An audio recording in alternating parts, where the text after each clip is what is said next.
Hi YouTube! Welcome to my random thoughts on Thursdays, and this time I'm going to be talking about bullying.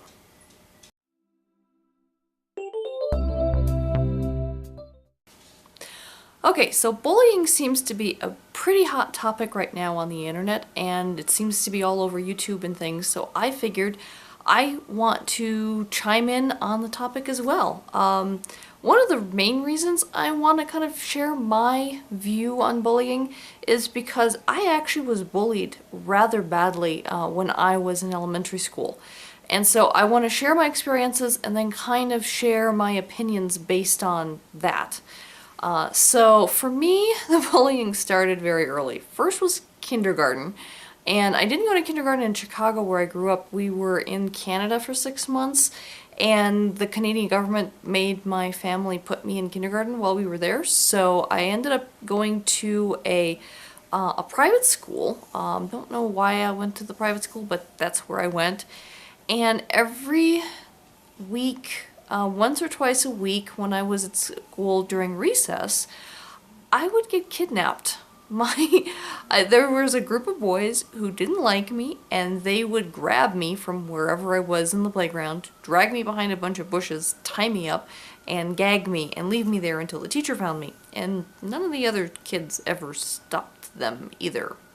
I know they saw this happening, but and the teacher would always, I was 4 years old, whatever, and they'd say, well, who did this? And I would give her the names, and well, a few days later it happened again after they'd finished whatever punishment that they would go through. And so this continued throughout the entire 6 months I was there. And then I went back to Chicago, and I didn't end up going back to kindergarten because I was too young for the Chicago public schools for kindergarten at the time, but I wasn't too young for Canada. I don't know how that all worked. But I ended up not going to first grade until I was about 7. So I didn't have school again for a couple years after that.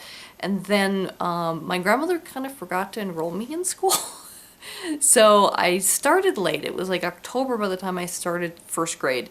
And by the time all the paperwork and stuff was done the day that I started, I was like lunchtime, so the secretary or whoever it was, or maybe it was the principal, walked me to my classroom just as they were lining up to go to lunch.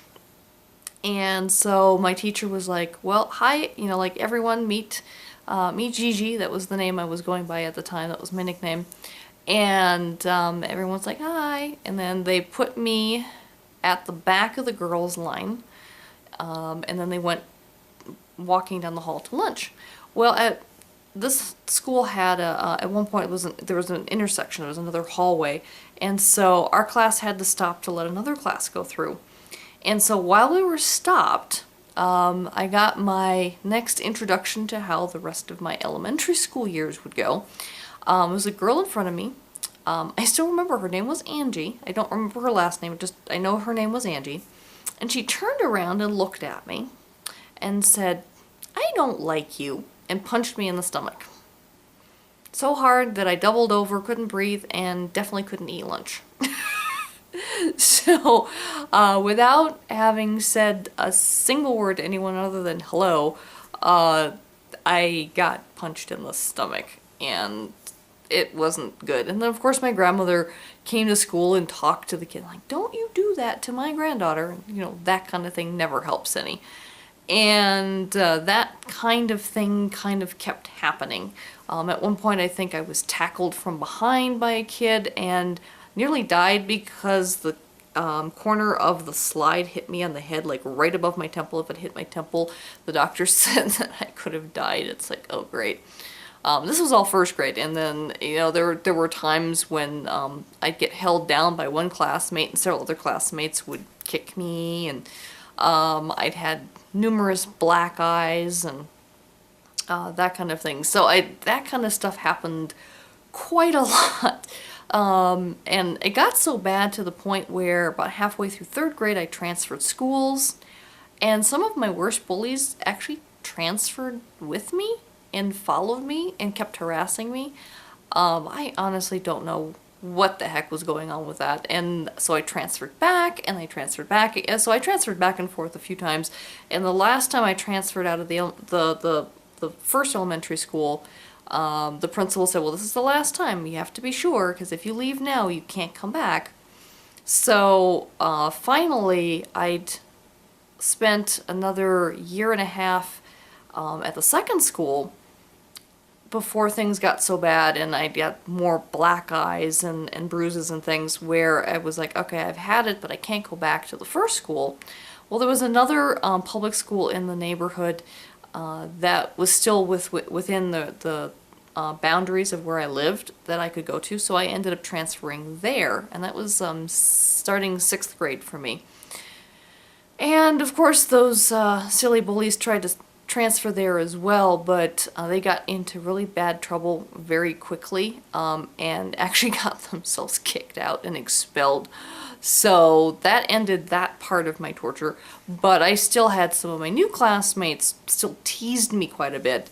And I did have a couple of real honest-to-goodness bullies, not just regular classmates, who gave me a real hard time. One was a gal named Bertha, who we were all finishing lunch and putting our trays away, and she dumps a carton of chocolate milk on my head and then challenges me to a fight after school. I don't show up to fights, okay? I was a head shorter than her. I was always a head shorter than most of my classmates up until 8th grade, and I finally had a growth spurt. And so I'm like, there's no way that this is going to be fair. I'm going to get my butt kicked. And I'm like, no. Why get myself humiliated like that? So I just didn't show up. And she kind of left me alone mostly after that. And then another time in 7th grade, the class bully, and he was, he was 7th grade and he was like 6 foot tall and 200 pounds. I mean, he was a huge guy. And I accidentally bumped into him in the coat closet as I was getting my coat to go home. And his immediate reaction was to punch me really hard in the stomach again. And I was doubled over, and he got in all sorts of trouble. I think he was suspended for 2 weeks, and he was so mad about that happening that he threatened to come beat me up after school. And so I kept going different ways home from school for a while until he kind of forgot about it. So I had all of that stuff going on. Finally, 8th grade was when I finally stood up to the teasing and the bullying and everything. I used to stay in for recess to avoid the bullying, and at this point I was allowed to stay in from recess. My teacher knew what was going on. He knew that I liked to read and I had no interest in playing in the playground. I was 13, 14 at the time. I'm like, there's no reason for me to go have recess. So he allowed me to stay in the classroom and just read. And about midway through the year, a group of boys, the boys that liked to tease me the most, hid out in the boys' bathroom and then waited until the teacher left the room and came in, and then they just kind of surrounded my desk and of course started calling me names and kicking my desk and my chair and just saying all sorts of awful things. And it was at this point I finally snapped, and I had it, and I just told them to leave me the F alone. Okay, and I actually used the full word, not... Okay, anyway, and that's the first time I ever swore that they'd ever know. And actually, to be perfectly honest, I think it actually was the first time I ever swore out loud, ever. And it shocked them so much. Their jaws just dropped to the floor, and they were like, oh, I guess we really got her upset. Maybe we should leave her alone. And they just kind of left. And they left me alone the rest of the year. Which was surprising to me. And so, as time went on, I learned how to effectively use explicatives when conveying the fact that I was really, really upset. Because I never swore usually, and I generally don't. Every now and again I'll say hell or damn or whatever, but I generally don't swear a lot. And so when I do swear, people know, uh-oh, she's really pissed off. So anyway, so that was my experience with bullying. By the time I got to high school, things got a lot better. I went to a college prep high school, so I was among a bunch of other geeks, which helped. And then college was amazing because no one teased you. Everyone was so busy with schoolwork, and a lot of us, because we were a commuter college, a lot of people had jobs too.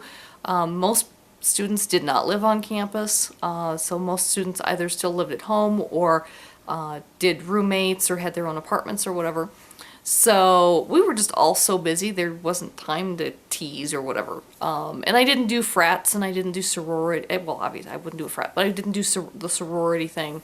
I never quite got along with the type of girl that went into a sorority. Not to say anything negative about girls who go to sororities, it's just that my personality type and their personality type tended to clash. And so I just decided to not even go there. Anyway, so my main message out of all of that is it gets better. If you are being teased, if you're being harassed, whatever, it gets better. Hang in there. Trust me. Once you get out of school, especially out of high school and elementary school, and you get into college or get into a job or whatever, all of that kind of petty stuff tends to go away for the most part. And so just hang in there, things will get better. Now, when it comes to all of this controversy over bullying and should we stop bullying and that kind of thing, I have a couple of thoughts on that. But first of all, kids are going to tease each other. Is teasing the same thing as bullying? It depends. Sometimes, people will, hey, you have a funny name, I was Gigi Fifi, and all those kind of silly things. Is that bullying? Oh, mild bullying, maybe, but that kind of stuff I wouldn't go out of my way to punish.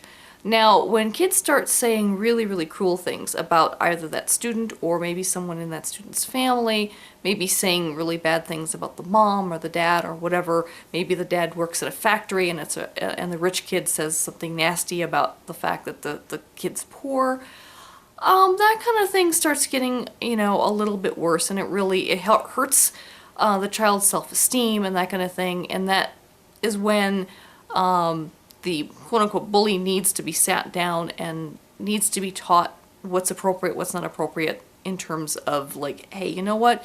You're really doing damage to this child emotionally. But there's a fine line and there's a huge gray area there.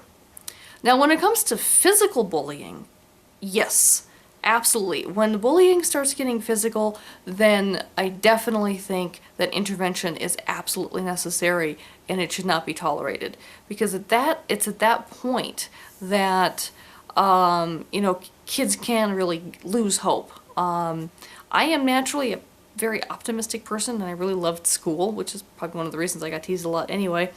And so it didn't make me stop wanting to go to school. It didn't make me want to get suicidal or anything like that, just because that wasn't in my nature.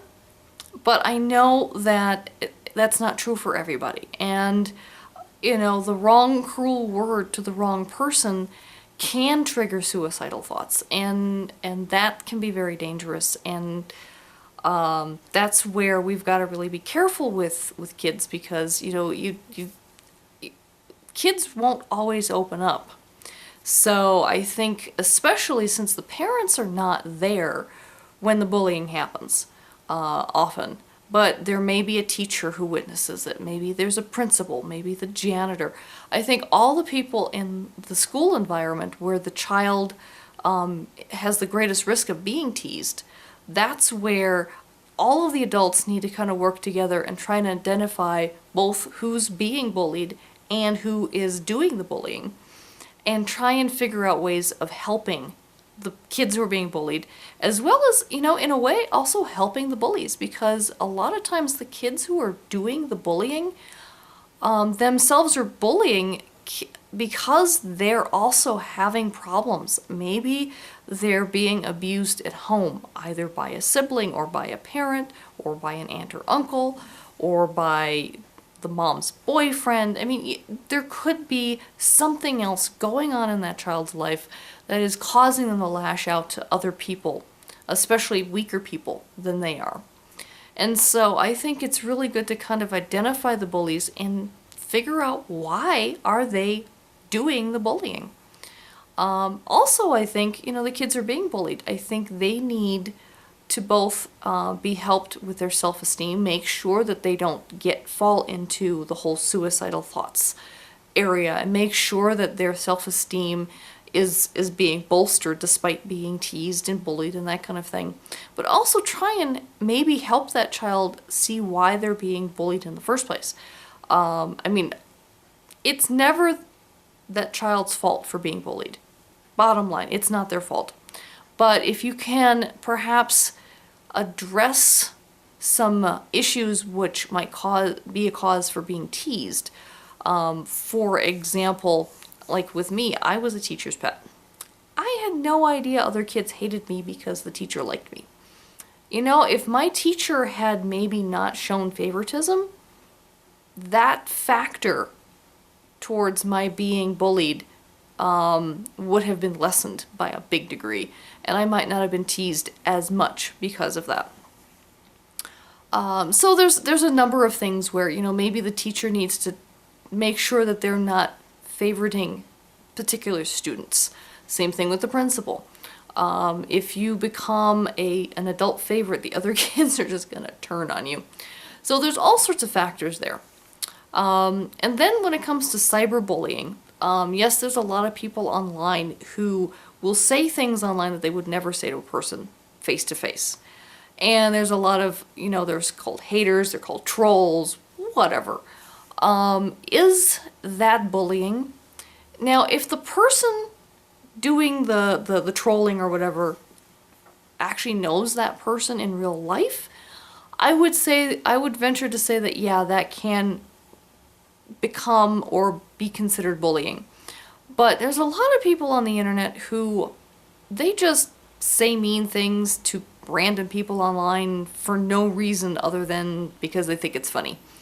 I don't know if that's necessarily bullying. Like, for example, with my YouTube videos, I really haven't had a lot of trolls on my videos yet, which I'm thankful for. But I see a lot of the really popular YouTubers get a lot of hate comments on their videos. And do you think that Ray William Johnson or Joey Graceffa or any of those people care one whit about the mean things that are said on their videos? Of course they don't. In fact, the only people who really seem to care are the fans of these people on YouTube. And they tend to fight with the trolls and things. And I'll admit that sometimes I do too. I know I shouldn't, but I sometimes feel like standing up for the people that I really enjoy watching on YouTube. And you know what? All you have to do is ignore it.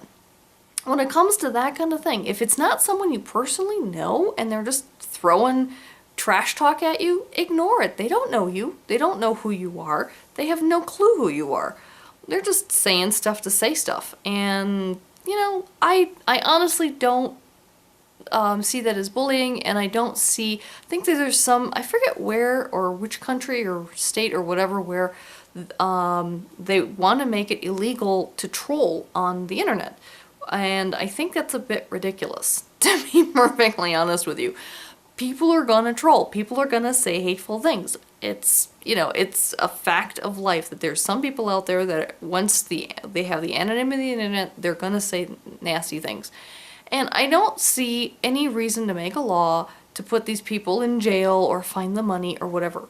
I think people just need to learn to ignore these trolls and they will go away. If you don't respond to them, they will get bored and go somewhere else.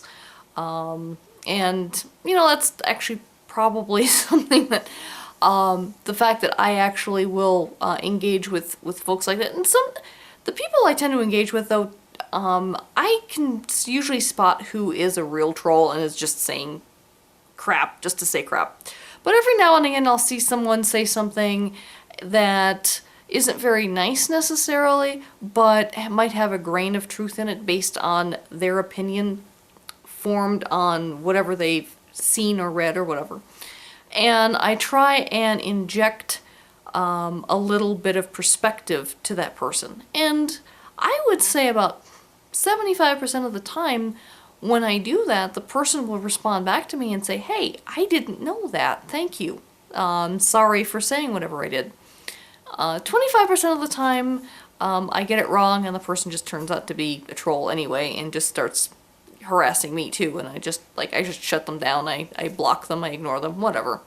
I really don't give a rat's patootie if someone comes to my videos or responds to one of my comments and says something nasty, because they don't know me. I mean, I share part of who I am on YouTube and on Twitter and whatever, but I don't share everything, so there's a lot that people who watch me don't know about who I am, how I'm like, etc. And so, you know, don't presume to judge me just because you think you know me, because you don't. And there are a number of folks that, even though they're not trolling me directly on YouTube, because if they tried to, people would know that they were trolls, but they troll me on forums and that kind of thing. And it's like, I actually laugh. I really laugh my little tiny off at some of these things, and I will actually go to the forums and I'll read these comments, and they are just so far from the actual truth of my life that it's just ridiculous. And like I said, I'll go and read them, and it's a grins and giggles kind of thing. It's like, you know, what's the most ridiculous thing that people have written about me today?